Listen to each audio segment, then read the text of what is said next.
Good evening, everyone, and thank you so much for joining us virtually for the IRC's 2020 Refugee Film Festival.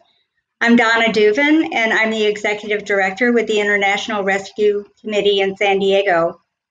This is our 12th year that we've had this event, but it's the very first year that we've been able to hold this event virtually. We're excited to be able to take this event online and share refugee stories with you while you stay in the safety and comfort of your own home. This event is in partnership with MOPA, the Museum of Photographic Arts, and we're grateful to our friends at the museum for working with us on this event, as they have for a couple of years now. Before we get started, I'd also like to recognize the Otto Family Foundation and to thank them. They have been partners with us on this event since the very beginning. They generously underwrite all of our expenses each year so that 100% of your ticket purchase can support the IRC in San Diego. Your donation to the IRC actually helps to ensure that we can continue to provide critical services during the COVID-19 outbreak, responding to new needs refugees and asylum seekers are facing, and help families to recover in the months ahead. And tonight, we're especially pleased to present Unsettled as the second documentary feature of the IRC's Refugee Film Festival. So without further ado, I would like to introduce you tonight to Tom Shepard, the director of Unsettled, Seeking Refuge in America. Thanks for coming to join us, Tom. Such a pleasure to be here. Thank you, Donna. Producing, directing, and editing documentary films for over 20 years, Tom has won 2 top awards at the Sundance Film Festival, and reviews of his work have been featured in the New York Times, Los Angeles Times, the Washington Post, and the Boston Globe. His feature film Unsettled tells the intimate, untold stories of LGBTQ refugees and asylum seekers who are resettling in the U.S. after fleeing intense persecution in their home countries. Unsettled premiered at the San Francisco International Film Festival and has since played in 55 festivals, winning 15 prizes. Tom is the former chairperson of New Day Films and the founder-director of the Youth Documentary Academy in Colorado. Thank you, Tom, for joining us tonight. Thank you. As you know, the International Rescue Committee has been helping to welcome and support refugees, asylum seekers, and immigrants to San Diego for over 40 years. And Tom, you so eloquently captured the range of challenges and opportunities encountered by families that we have the privilege of working with. And so can you start by talking to us a little bit about why you decided to direct this film and why you were interested in sharing the stories of LGBTQ plus refugees and asylum seekers? Thanks, Donna. It's a pleasure to be here. It was 2014, and at that time, the State Department, under Secretary Clinton's tenure, for the first time allocated resources to help resettle LGBTQ refugees. And one of the places that they did that was in the Bay Area. I live in San Francisco. At another refugee resettlement organization, Jewish Family and Community Services of the East Bay. And so I went over there because I'd been reading about it and introduced myself to their staff and just said, I think this feels like a ripe time to tell the story. I think most Americans don't know this. I certainly don't. I look around at my community and a lot of people don't know the stories of refugees. They don't know the difference between a refugee and an asylum seeker. And I sort of pitched them, and they were very nice, but they were like, thank you, and absolutely not. And understandably, I think very protective of their clients. Most of the refugees they were working with have experienced trauma, if not torture, as you saw in the film. And so, to put a camera in front of someone after they've just arrived and potentially dredge up a lot of that potential repetition of trauma is something that they were very careful about.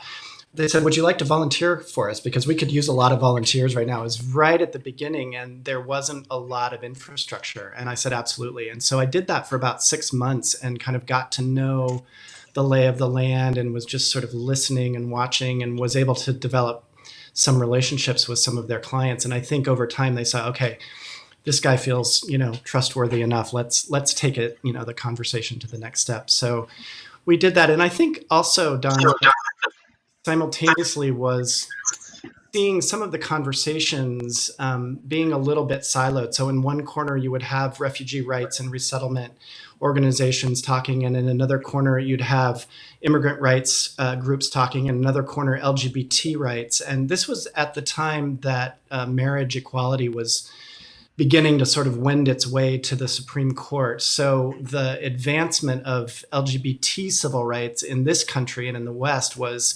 accelerating, whereas you looked at other places in the world, it almost seemed like inversely, related, that the persecution was in some ways getting worse. And so it just felt like the right moment. Could this be an opportunity to bring some of these conversations together a little bit more? Well, it certainly seems like you were in the right place at the right time for the story that was being told. I think all of us are very curious to know, for the four individuals that were in the film, how are they faring today? Have their lives improved at all since the film was shot? And when was the film completed? We finished the film just about a year ago. It was the end of April for the San Francisco International Film Festival. And I have to say, that's one of the scariest moments as a filmmaker, is showing it first to the subjects, and they'd not seen it. And I was just sort of nail-bitingly worried about their responses. And fortunately, they really liked it. I think it was, I think seeing yourself on screen in these very vulnerable moments of your journey is overwhelming. But over the weeks, they really came to embrace it and started coming to many of the festival screenings. And I mean, they're the best face of the film and so many of these issues. So Supi, I'm happy to say, as you saw in one of the update cards at the end, initially got a job at Uber doing translation mostly. And since then, I think he's moved on to another translation job, but is living in San Francisco in a group house with friends, and definitely feeling more kind of integrated. His story was so much one of a very quick rise. It wasn't 3 months that he was here and was asked to testify before the UN. And for someone who had been just incredibly shy, and as he said, growing up, his only strategy really for survival was sort of pushing everything down and being quiet. So to suddenly be kind of thrust in the public light and becoming this almost poster boy for refugee rights was quite a shift. And so he's been really happy to kind of just integrate his life, as he says, just wanting to have a normal life for a while. Cheyenne and Marie moved to Las Vegas, as you saw in the card at the end, and a place that's just much more affordable for them to live, and are working on their music. And I'm happy to report that they've recorded a new album and a new song that is just, really electric and empowering. And so they're trying to get their music out there. And Junior has had a really mixed go of it. He was able to get a public housing assignment in San Francisco, and he's still in that. But I know it's been rough, and he shared with me a couple of times that he doesn't know whether he can stay in the Bay Area. So. Mm-hmm. For those of us who are watching from California, we can all understand that dilemma, and certainly wish them well. So we have had some really great questions that have come from our viewers, and I'm glad to include them in the conversation tonight because it really shows the interest in this topic. When you help the subjects of a documentary as they navigate their new life, can you talk a little bit about, what happens in your interactions in filming that? For example, when Junior was kicked out of a home and was having trouble calling for a taxi, did the camera crew actually assist him in any way? What are the ethics around documenting a story and assisting the subjects of a documentary as you're moving through that? Yeah, it's a really great question. This, and really particularly relevant in this film. Our film is largely funded by the Independent Television Service, which is kind of the nonfiction funding arm of PBS. And so there are a couple of golden rules the kind of filmmaking I do is sort of one part journalism and it's one part, kind of storytelling, movie making. And so sometimes those areas are a little bit gray, but there is one golden rule, which is that you just can't pay subjects to be in the film. And the reason behind that is, folks then when they're watching it won't know if what they're seeing and what they're hearing from subjects is coming because they were paid to do something. And so I think it's a little bit about voice and authenticity. Are they performing for the camera because they're getting money? So while we, Jen Gilliman, my producer, and I and our whole team couldn't give them outright money, we are allowed to sort of support their food for the days that we're working with them. And also there were Jen and I are just not the kind of people to, when people are in dire straits and we're filming, to just sort of stand back and let the camera roll. So I think there were ways, for instance, Melanie, who was largely helping Shine and Marie, but also New Junior, had started a GoFund campaign when their resources ran low. And I shared that with all my friends and colleagues who knew I was making this film, and I'm certain that some of them were able to support in those ways. But it's a tricky question, and I don't think there's one sort of strategy that sort of fits all shooting conditions, shooting situations. But yeah. Yeah, now I can see how that would be a very fine line to have to walk, especially as you mentioned, when you're watching individuals go through some pretty tough periods. As the director of the film, what is your perspective on safe spaces that have been created especially for the LGBTQ plus people who are seeking asylum? And based on what you've seen, do you think LGBTQ refugees actually feel safe? What can we do to make these spaces feel more safe and inclusive, especially when their needs are compounded? It's such a great question, and I know you know this with the great work that you do and that IRC does. Much of the resettlement, the refugee resettlement model in the U.S. has historically been kind of predicated on families. So you'll see maybe an Iraqi family will flee, a war-torn region of their country, and if they come to the Bay Area, they'll immediately be connected to a community center, potentially a mosque, grocery stores, people from their diaspora. And it allows them to kind of get those initial sort of footholds into the community. It's not easy by any means, but if you're a gay Iraqi and you arrive as a refugee in the Bay Area, quite possibly the last people you might want to see are other Iraqis. And perceived or not, I think you might be worried that the kind of vitriol that you experienced in your home country is going to be repeated. So what we found is that LGBTQ refugees really are at much higher risk for isolation and depression and some of the PTSD and the repetition of trauma stuff. So that safe space is so critical, and increasingly refugee resettlement organizations and other advocacy organizations have been working on that very problem or issue, which is to how do you signal to a refugee, a queer refugee who's coming in, that it's okay, to be who you are. And in fact, I have a friend who is a refugee. She's from Syria, and she's living now in Athens. She's a queer identified refugee. She got her refugee status in Stockholm in Sweden, but she's actually working on video projects using drama and theater as a way to sort of play out the traumas that folks have experienced. And it's all about that, creating a safe space in which people can comfortably and safely touch those traumatic parts and be able to communicate them and be able to heal them. So it's a really important question. Absolutely. And I think we found that too, even in our own office. We know that we're an inclusive environment, but again, as the first agency that might be welcoming newcomers, it's really important that we're able to let them know that we're really, truly respectful of every single individual and wanting to meet them where they are in their needs. So I can really appreciate that. We try to create that kind of safe space within our office as well. Are there still degrees of privilege amongst refugees, even after resettlement? It seemed that, that Subi, for instance, really mentioned that he was from a very influential family in Syria, and he was easily one of the most uh, he probably had the most access to resources upon coming to the U.S. But how does that translate? How does that privilege translate to the refugee experience and to resettlement? Does that remain with people when they come over to the U.S.?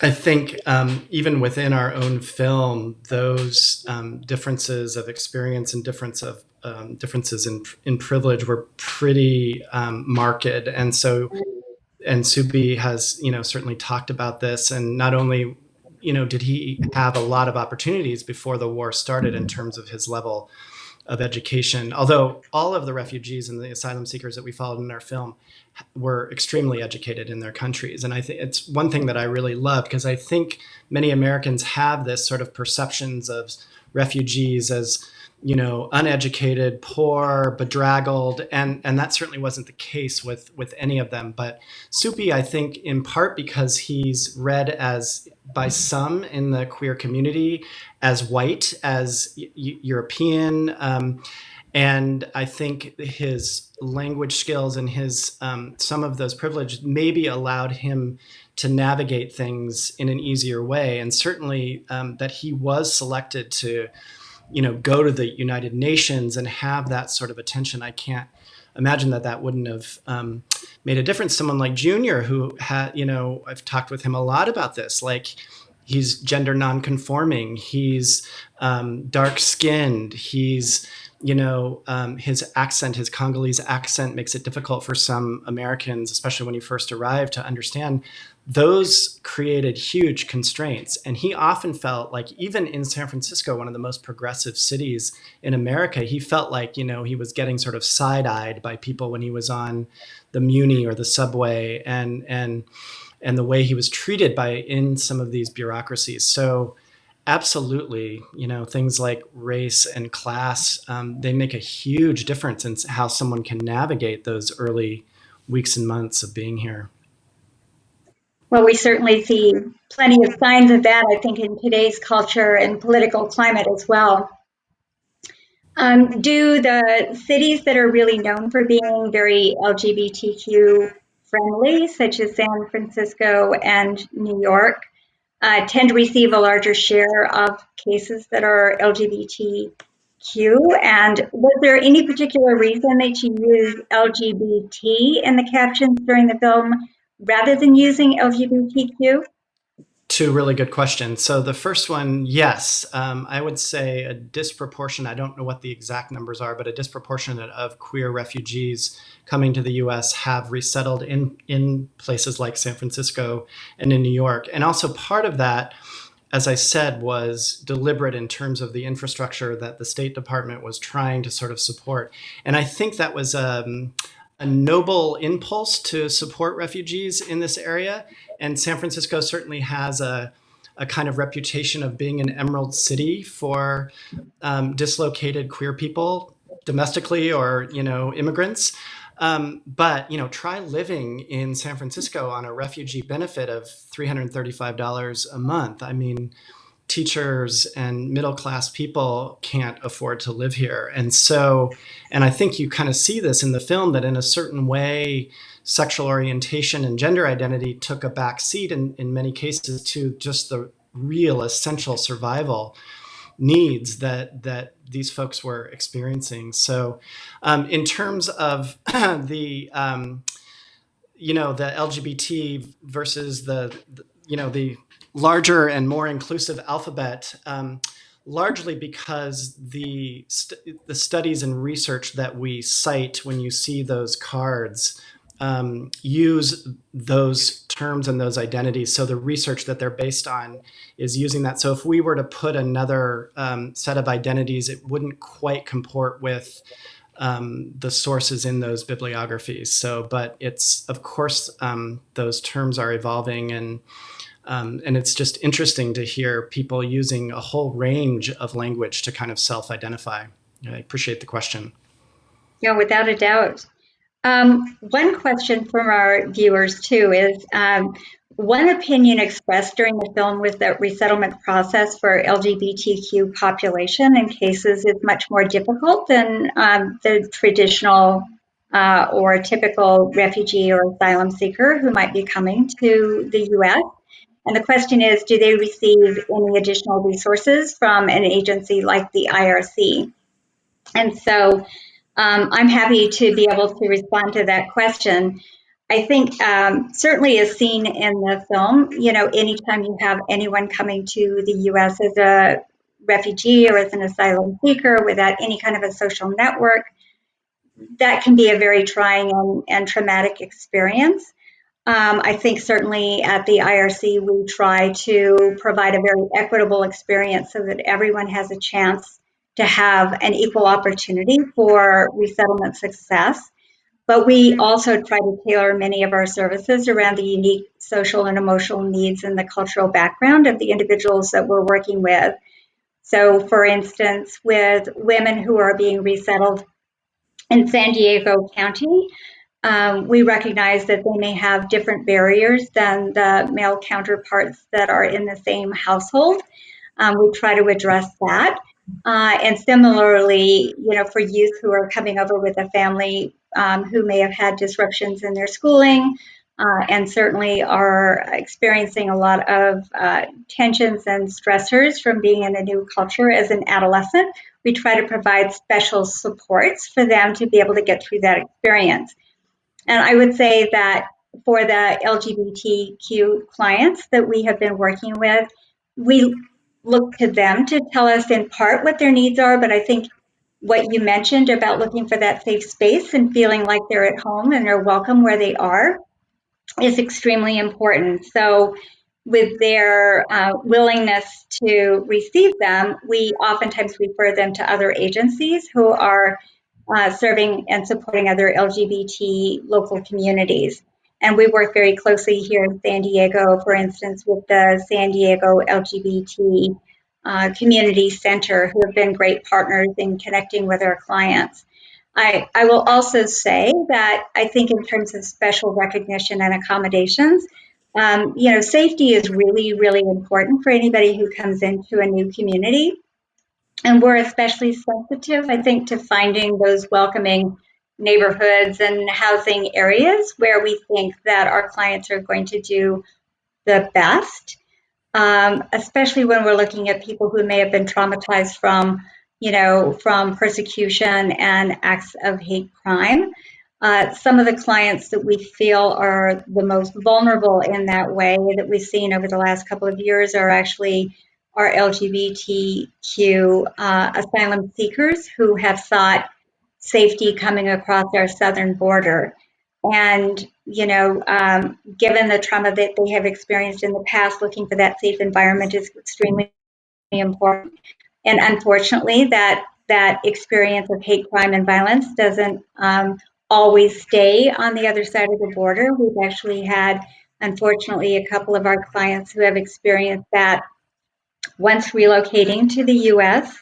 And so it's really important that we're looking for signs again of trauma even once they get here, and that we're fortunate with our office in that we do have a very experienced team who are also providing trauma support of both domestic violence victims, but also victims of crime. And we work very closely with that team to look for signs of trauma and especially to be able to respond to incidents where there's been violence or any kind of hate crime that's occurred so that they can help the clients through that experience by way of helping them to report and really work through and process that experience in a way that will enable them to still feel like they can recreate that safety for themselves here in the U.S. But I do think that being on the lookout for those sensitivities and accommodating that and being able to respond to that is a big part of our work. So finally, I will just say in the conversation that the questions that we are always asked by our audience is how can people help for people who are watching the film and how can they support refugees locally? First of all, I'll say that watching this film is a really big and important step and investment in helping us to support our COVID-19 response efforts. But you can also follow our COVID updates page and follow us on social media, which is very active and a really good chance to see what we're up to and where you can be involved in our efforts. And I'll also say that the importance of advocacy was highlighted in your film. And viewers can communicate with elected officials their support of continued opportunities for asylum seekers and refugees to find a safe haven in the U.S., especially because it has been so under siege, I think, with a change in administration in recent years. So we really want to encourage that. And so again, I would say many thanks to you, Tom, for joining us this evening and sharing Unsettled. It was an extraordinarily moving film, and we're looking forward to seeing where that film is going to play next and really sharing the opportunities to watch that film with others. The final film of our Refugee Film Festival is Torn Apart, Separated at the Border. And this follows the traumas and triumphs of two mothers who fled life-threatening violence to seek asylum in the U.S., only to be detained and separated from their children. Unfortunately, it's a story that we've heard all too often, I think, in recent years. If you've already signed up to see the film for our viewers, you'll receive the streaming link in the survey to include your questions for the director on Saturday, May the 16th at midnight, and that's Pacific time. And so here tonight, we're happy to be able to share a preview of Torn Apart, our next film. Yo triste también porque no está mi mami conmigo.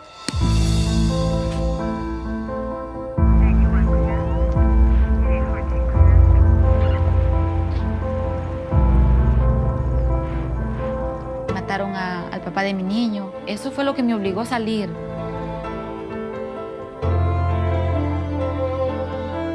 Ay, así me fue duro mi vida.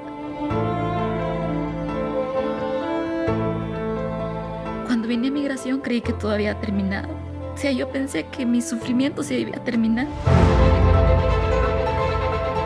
Voy a luchar mi vida con mi niña, pero sí tengo que seguir adelante. Y más que todo, mis sueños son ver que él se realice aquí. Eso es lo que llena todo el dolor, toda la tristeza. Eso es lo que voy a luchar hasta el final, hasta que lo vea.